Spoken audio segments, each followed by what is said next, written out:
तुम्हारी शरारती नज़रें बहुत खूबसूरत है, इन्हें कभी किसी की नज़र ना लगे।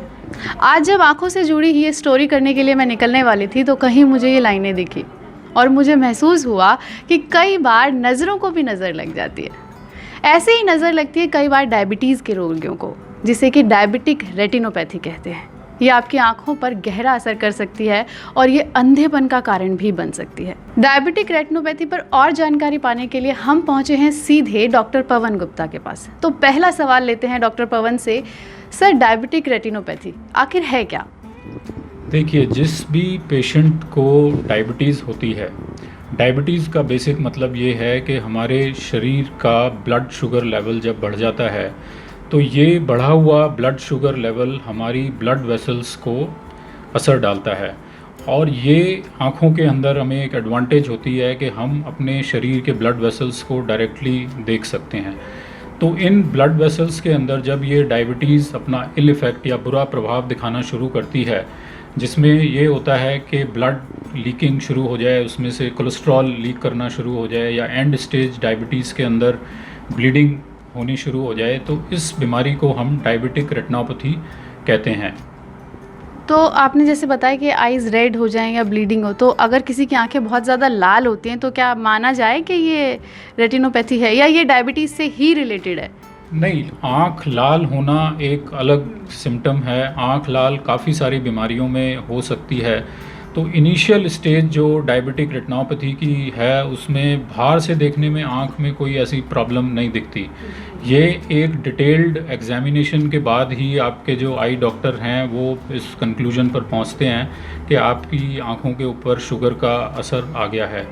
एंड स्टेज डायबिटीज़ के अंदर काफ़ी वेरियस सिम्टम्स हो सकते हैं, जिसमें एक आँख लाल होना भी है, बट एज सच आँख का लाल होना डायबिटिक रेटिनोपैथी का सिम्टम हम नहीं मानते।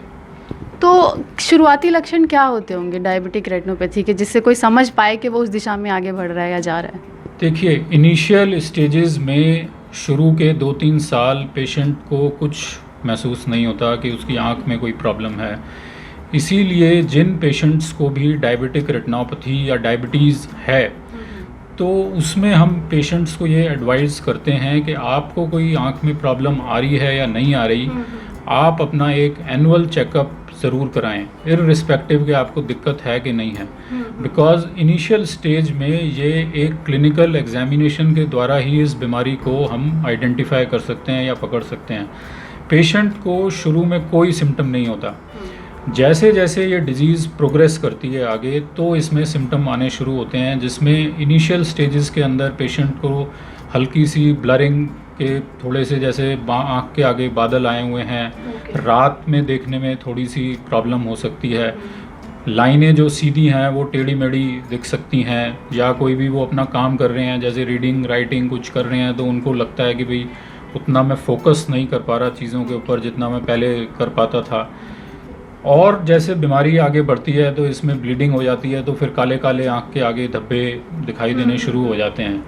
डिज़ीज़ और आगे अगर प्रोग्रेस करे और उसमें अगर ब्लीडिंग बहुत ज़्यादा हो जाए, या कई बार होता है कि डायबिटीज़ की वजह से पीछे का जो हमारा रेटिना है, जो पर्दा है हमारा, उसके ऊपर अगर खिंचाव बने तो पर्दा ही पूरा का पूरा अपनी जगह से हिल जाता है, जिसको हम रेटिनल डिटैचमेंट कहते हैं।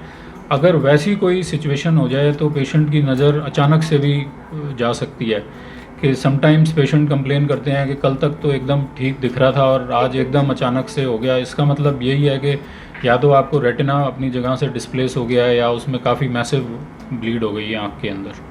ओके, तो ये अंधेपन को लीड करता है, ब्लाइंडनेस के? फाइनली अगर पेशेंट कोई ट्रीटमेंट नहीं लेता है या प्रॉपरली ट्रीट नहीं करते हैं तो डायबिटिक रेटिनोपैथी एक ब्लाइंडिंग डिजीज़ है।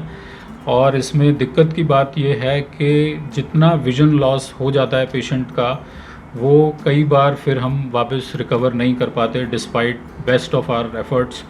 तो पेशेंट्स के लिए यही सलाह है कि अपने जो भी सिम्टम्स हैं एक तो उनको इग्नोर ना करें, और अगर आपको डायबिटीज़ है तो अपना एनुअल चेकअप एक ज़रूर कराएं।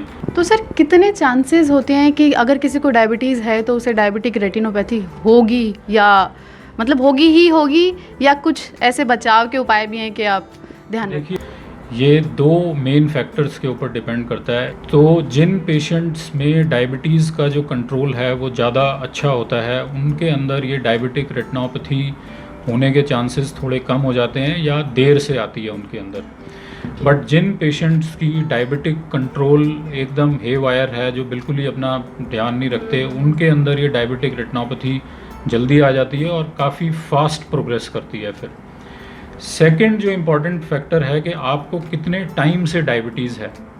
जैसे आपके शुरू के 1-2 साल 3 साल के अंदर आँख के ऊपर इतना कोई असर नहीं आता है, बट जैसे जैसे ये डायबिटीज़ की ड्यूरेशन आपकी बढ़ती जाती है, वैसे वैसे आपकी आँख के ऊपर इसका असर आने के चांसेस बढ़ते जाते हैं। एक सवाल हमारे पास बहुत ज़्यादा आ रहा था सर कि डायबिटीज़ है तो डायबिटिक रेटिनोपैथी से बचने के लिए क्या, अगर डायबिटीज़ शुगर को कंट्रोल कर लिया है तो ये एक अच्छा ऑप्शन हो सकता है कि मतलब आपने बिल्कुल ही टाल दिया कि रेटिनोपैथी होगी ही नहीं अगर आपने अपनी डायबिटीज़ को या अपने ब्लड शुगर को कंट्रोल। ये आपकी बात काफ़ी हद तक सही है कि अगर हम अपनी शुगर का ध्यान प्रॉपरली रखें और वो कंट्रोल में रहे तो काफ़ी हद तक डायबिटीज़ का जो आँखों के ऊपर असर है इससे बचा जा सकता है। बट आँखों के ऊपर जो शुगर का असर आता है डायबिटीज़ के अलावा और भी काफ़ी फैक्टर्स के ऊपर डिपेंड करता है कि और एसोसिएटेड डिजीज़ क्या हैं पेशेंट्स को। तो बट हमारे पास जो ऑप्शंस हैं उसमें बेस्ट यही है कि हम अपनी शुगर का कंट्रोल रखें। तो आप मेजॉरिटी ऑफ केसेस में ये मान के चल सकते हैं कि आप अपनी डायबिटिक रेटिनोपैथी या शुगर का जो असर आना है आपकी आँखों के ऊपर उसको काफ़ी हद तक टाल सकते हैं। तो सर अगर डायबिटिक रेटिनोपैथी हो जाती है, ये समस्या आंखों में आ जाती है और उससे अंधापन आ जाता है, तो क्या उस अंधेपन को दूर करने का कोई तरीका है या? देखिए, ये ज़्यादातर केसेस के अंदर जो अंधापन आता है उसमें मेन रीज़न यही है कि आँखों के अंदर ब्लीडिंग हो गई या आँखों में आपका जो पर्दा है वो अपनी जगह से हिल गया या जो बारीक नज़र का हमारा हिस्सा है वो डैमेज हो गया। तो इनमें से काफ़ी बीमारियों की ट्रीटमेंट हमारे पास अभी अवेलेबल है और जो पेशेंट्स मतलब ब्लाइंड हो जाते हैं या अपनी रूटीन एक्टिविटीज़ भी नहीं कर पाते, तो ट्रीटमेंट लेने के बाद काफ़ी चांसेस हैं कि वो एटलीस्ट अपनी डेली रूटीन एक्टिविटीज़ कर पाएंगे।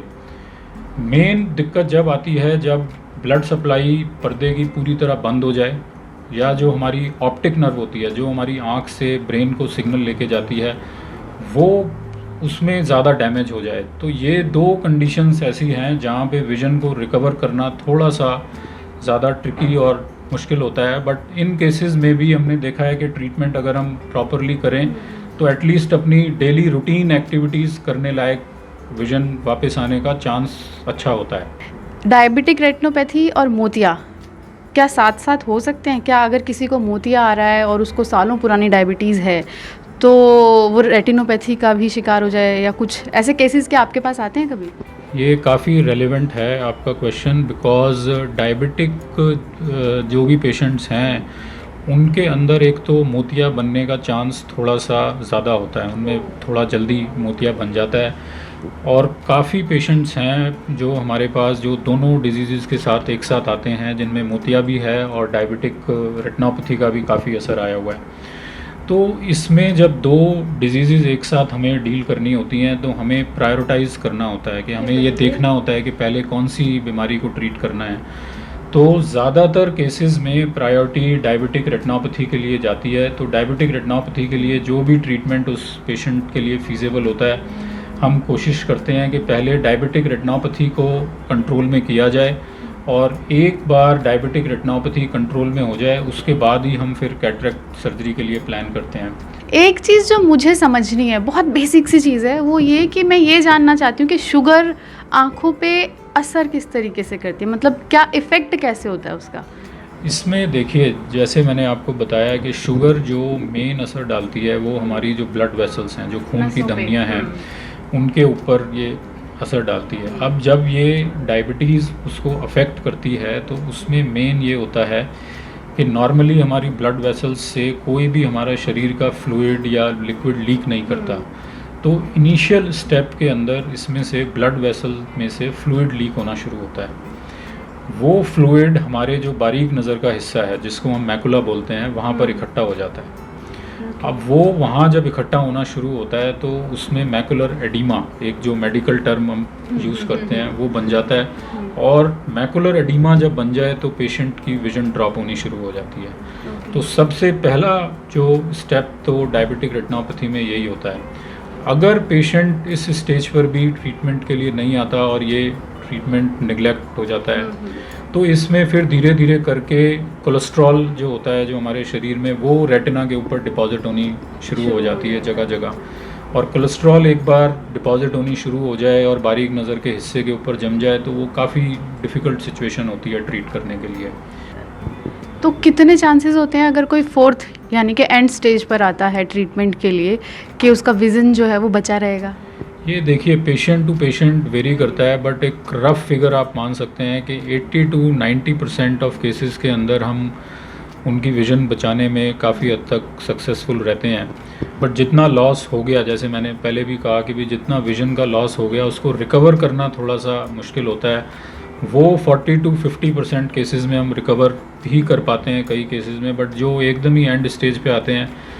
और मेन इसके अंदर ये है कि अगर आपको डायबिटीज़ के अलावा कोई एसोसिएटेड फैक्टर्स भी हैं, जैसे आपको हाइपरटेंशन है, किडनी में कोई प्रॉब्लम है, हार्ट में कोई प्रॉब्लम है, तो ये ऐसे पेशेंट्स होते हैं जिनमें ट्रीटमेंट का असर आने में टाइम भी लगता है और कई बार काफ़ी दिक्कत होती है इन पेशेंट्स को ट्रीट करने में, बिकॉज एसोसिएटेड जो बीमारियां हैं वो भी एक अपना रोल प्ले कर रही होती हैं, क्योंकि आपके बॉडी के बाकी पार्ट्स भी आपको सपोर्ट नहीं कर रहे थे। तो सर इसके लिए ट्रीटमेंट क्या क्या रहते हैं? सबसे पहला तो ट्रीटमेंट यही है कि आप अपनी शुगर, ब्लड प्रेशर और बाकी एसोसिएटेड किडनी, हार्ट में जो भी इश्यूज़ हैं उनको एक फिजिशियन से मिलके कंट्रोल में रखें। स्पेसिफिकली जब हम आई के बारे में बात करें तो इसमें हमारे पास 2-3 ऑप्शंस हैं। इन्वेस्टिगेशन के बाद सबसे पहली और सिंपल ऑप्शन है लेज़र एप्लीकेशन, कि जहाँ जहाँ पर भी आपकी आँख में हमें लगता है डायबिटीज़ का असर आ रहा है, जो लीकेज हो रही है या खून की नाड़ियाँ जो बंद हो गई हैं, ब्लॉक हो गई हैं, वहाँ पर हम लेज़र से ट्रीट कर देते हैं। सेकंड ऑप्शन है हमारे पास जिसको हम कहते हैं इंट्राविट्रियल इंजेक्शन। मतलब ये कि वो स्पेसिफिक ड्रग्स हैं जो हम आपकी आँख के अंदर इंजेक्ट करते हैं बड़ी स्मॉल क्वांटिटी के अंदर। उन ड्रग्स को पर्पस ये होता है कि जो आपके पर्दे के ऊपर सूजन आई हुई है, मैकुलर एडिमा जिसको हमने कहा, उस सूजन को कम करने में मदद करते हैं। और जो आपका ब्लड वेसल, जो नई खून की नाड़ियाँ बन गई हैं, उनको श्रिंक करने में मदद करते हैं। तो ये इंट्राविट्रियल इंजेक्शन 2-3 तरीके के आते हैं, बट पेशेंट टू पेशेंट किसके लिए कौन सा सूटेबल है वो हम पेशेंट के साथ डिस्कस करके उनको बताते हैं कि भाई ऐसे करना है। इसमें मेन जो ध्यान में रखने की चीज़ है कि ये इंजेक्शन भी कई बार आपको बार बार लेने की ज़रूरत पड़ सकती है। ठीक है जी। तीसरा जो ट्रीटमेंट ऑप्शन है, अगर एकदम ही एंड स्टेज में आए, जब ब्लीडिंग बहुत ज़्यादा हो गई है, रेटिना अपनी जगह से हिल गया है, तो इसमें फिर एक सर्जरी का ऑप्शन होता है हमारे पास जिसको हम विट्रेक्टमी कहते हैं, जिसके अंदर हम आपका सारा ब्लड क्लियर करते हैं। जो रेटिना के ऊपर जितनी खिंचाव बना हुआ है उसको, खिंचाव को सारा हम रिमूव करते हैं और वापस रेटिना को अपनी जगह डिपॉजिट करते हैं। तो ट्रीटमेंट ऑप्शंस हमारे पास आज की डेट में काफ़ी अवेलेबल हैं और हम पेशेंट्स की विज़न काफ़ी हद तक रिस्टोर कर पाते हैं, प्रोवाइडेड पेशेंट एक राइट टाइम पे हमारे पास आए। वो एकदम ही जब आए कि एकदम ही ब्लाइंड हो गया है और नज़र पूरी तरह चली गई है, तो उन केसेस में ट्रीटमेंट लंबा भी चलता है और काफ़ी मतलब कई बार उतनी सक्सेसफुल नहीं भी हो पाता जितना हम लोग चाह रहे होते हैं। यही था कि कितना सक्सेस रेट क्या है? देखिए डायबिटीज़ में ऑलमोस्ट आप मान के चलिए कि 85 to 90% केसेस में हम एक नॉर्मल विजन या एक एम्बुलेटरी विजन जिसको हम कहें कि भाई रूटीन एक्टिविटीज़ अपनी पेशेंट कर पाएगा, वो हम अचीव कर सकते हैं। तो ये थे डॉक्टर पवन गुप्ता हमारे साथ, जिन्होंने डायबिटिक रेटिनोपैथी पर हमें पूरी इन्फॉर्मेशन दी। अगर इससे जुड़े और सवाल आपके मन में हैं या आप और जानकारी हमसे पाना चाहते हैं तो अपने सवाल हमें ज़रूर भेजें।